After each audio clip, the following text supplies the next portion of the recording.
You're listening to The Alpha's Dark Seduction by Alexx Andria. Enjoy. Chapter 1. The ballroom pulsed with magic, the air thick with opulence and the scent of ancient money. Velvet curtains draped the towering windows, so deep a red they looked nearly black in the candlelight. Massive wreaths, braided with holly, dark pine, and hints of gold, adorned the walls, their rich greenery so vibrant it was almost as if they'd been bewitched to stay forever fresh. At each corner of the room, tall, twisted candelabras flickered with crimson-tipped flames, casting shadows that danced in tune with the music, a hauntingly slow melody that wove through the air like a spell. Chandeliers hung like suspended galaxies above us, spilling crystal shards of light across the room. Under their glow, a towering evergreen stood at one end of the hall, adorned with ornaments so old and delicate they looked as though they'd come from another century, and possibly another world. Jewels, obsidian berries, and frost-touched silver garlands shimmered across its branches, the decorations more like artifacts than festive adornments, each one a relic in itself. The decorations had a sumptuousness, an old-world artistry that bordered on mockery, a twisted, almost sinister nod to the human tradition of Christmas, rendered in a way that felt too grand, too timeless, and far too removed from mortal warmth. Here, it was less a celebration and more a display, a masterpiece of glamour meant to remind all who entered that they were a part, above and beyond the confines of humanity. Beneath the flickering candlelight and glistening crystal, masked guests moved in elegant, practiced patterns, their movements steeped in traditions older than most of their mortal memories. Every glance, every shift, hinted at centuries-old secrets, whispered power, and the calculated grace of creatures who had long since abandoned mortal sentimentality. It was the perfect place for a predator like me. But who was I kidding? This entire ballroom was filled with predators. I drifted along the edge of the dance floor, my gaze sliding over men in dark, tailored suits and women cloaked in silk and lace that glimmered like moonlight on water. Though faces were concealed behind ornate masks, magic simmered beneath every glance and movement, like hidden blades waiting to strike. The ballroom itself was as much a creature of power as its guests, each corner laden with old-world grandeur, a veneer that covered the true, brutal nature of those who danced beneath its chandeliers. This wasn't just a masquerade, it was a hunting ground, and I could taste the hunger mingling with the scent of arousal beginning to bloom. I breathed in deeply, the air laced with traces of exotic perfumes and the faint scent of blood from a vampire nearby, sweet and metallic. It stirred something dark in me, something I was all too familiar with. I pressed a hand to my stomach, forcing the craving down. It was just another reminder that my cursed hunger was a restless beast, straining at the edge of control. Too many years had been wasted fighting it, too many lives spent hiding my weakness. But tonight, everything could change if I could get my hands on the heart of Malakar. The artifact was more than just a relic. It was a piece of myth, an object of whispered reverence and fear. Forged centuries ago by the Fey King Malakar himself, it was said to contain the last drop of his blood, bound with magic so potent that even the oldest among us feared it. Legends claimed that the heart could break any curse, bind even the fiercest beast, and grant the bearer protection from death itself. Its power wasn't just immense, it was irresistible, coveted by kings and creatures alike, its legend spanning ages. But that power came at a price. The heart of Malakar's magic didn't serve lightly, and few who wielded it lived long enough to tell the tale. If I could claim it tonight, I might finally have the means to end the curse that haunted me, if I was willing to pay whatever price it demanded in return.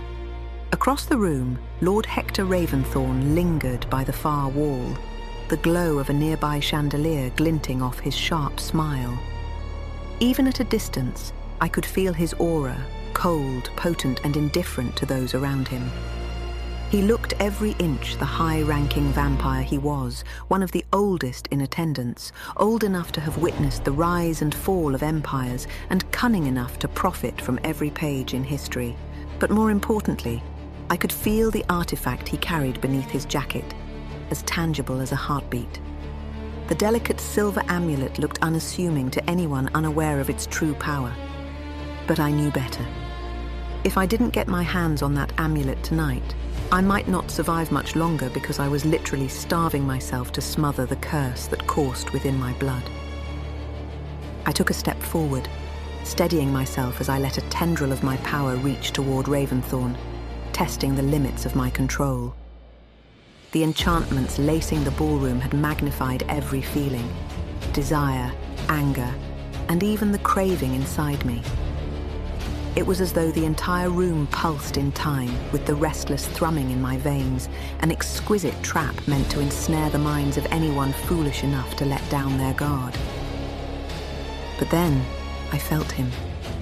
An unyielding wave of energy washed over me, rough and hot, like a wildfire cutting through the smooth silk of the ballroom.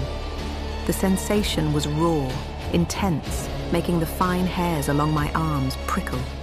It coiled around my senses, familiar and unwelcome.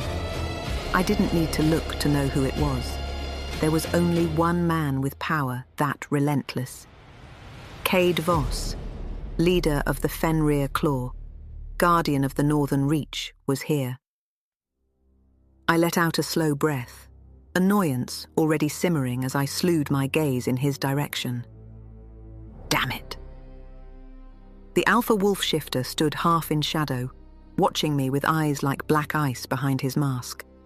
His suit was dark and meticulously tailored, the cut severe, exuding a lethal elegance that suited him far too well. Cade had always been a storm contained in flesh, his presence sharp as iron beneath velvet, and he carried himself with the assured, quiet arrogance of a man who could dominate a room without uttering a word. Our paths had crossed in the past, and I wouldn't say we left on the best of terms. The flickering light caught on his jaw, set in a hard line, and I felt his gaze cut through the distance like a blade. Unlike the others in the room, he wasn't charmed by masks or magic, and everything about his energy was on alert, taut and tense, on guard, key word being guard. Someone had hired Cade for protection tonight. I didn't have time for this, not tonight. But as I took another step, his power lashed against me again, insistently, daring me to ignore him. I held my ground, narrowing my gaze at him, letting the irritation simmer hot enough that I knew he'd feel it. "What do you want, Wolf?" I hissed under my breath, knowing he'd hear every word. He moved with the kind of grace that came from both wealth and danger, weaving through the crowd with a subtle, commanding presence that parted guests like the tide. When he finally reached me, he didn't say anything, just stared down at me with the faintest flicker of a smirk at the corner of his mouth, like he was daring me to make the first move. "I could ask you the same question, Nightshade," he said, his voice low, rough, and vibrating with power. "What exactly are you up to?" I met his gaze evenly, letting my lips curl into a slow, mocking smile.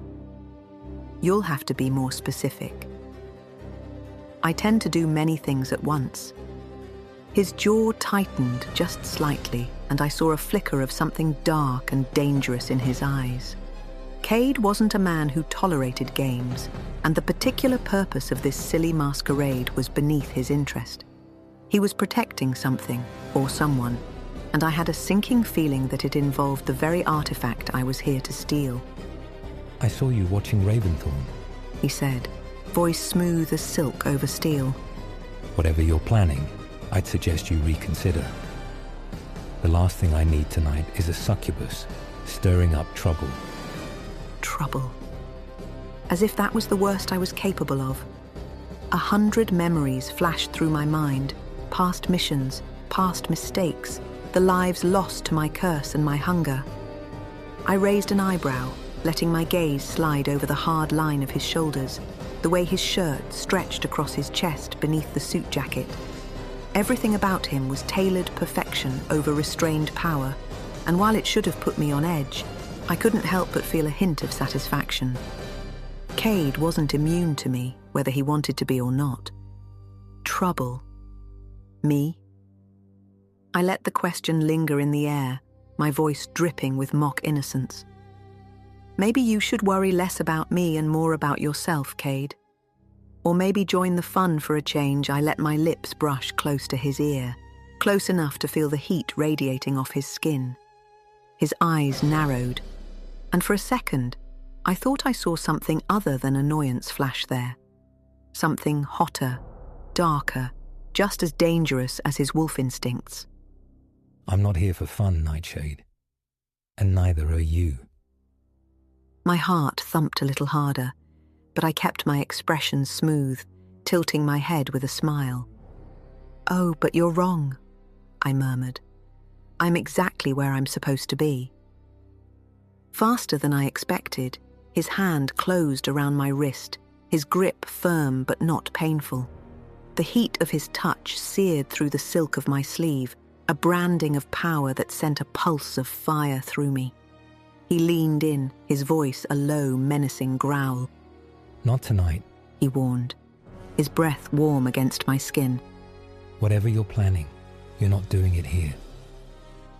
I met his gaze, my own power flaring in response. "Careful, Wolf," I whispered, voice like a blade, my eyes locked on his. "I might start to think you care." A muscle in his jaw ticked, but he didn't let go. His fingers tightened just enough to send a delicious thrill through me, and for a second I thought he might pull me closer. But instead, he released me, his gaze hardening as he stepped back, reclaiming that carefully controlled distance. Stay out of trouble, Isla, he said, his voice cold and controlled, but beneath it, I heard the dark edge of a threat. or I'll make sure you do. I watched him as he walked away, disappearing into the crowd as if he'd never been there. But his presence lingered, a simmering warning that coiled in my chest, hot and sharp. Cade was a problem, and I didn't have time for problems tonight.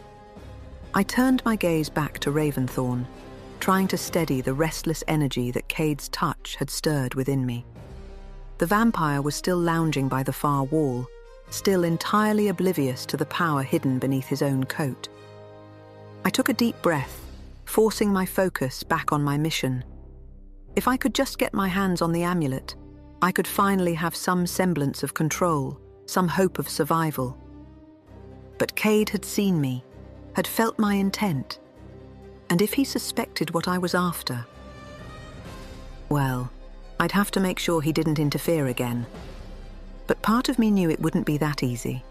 Cade had a reputation for always being one step ahead of his quarry, and tonight, it looked like he intended to keep it that way. For the full uncensored audio of the Alpha's Dark Seduction, join me on Patreon, link in the show notes.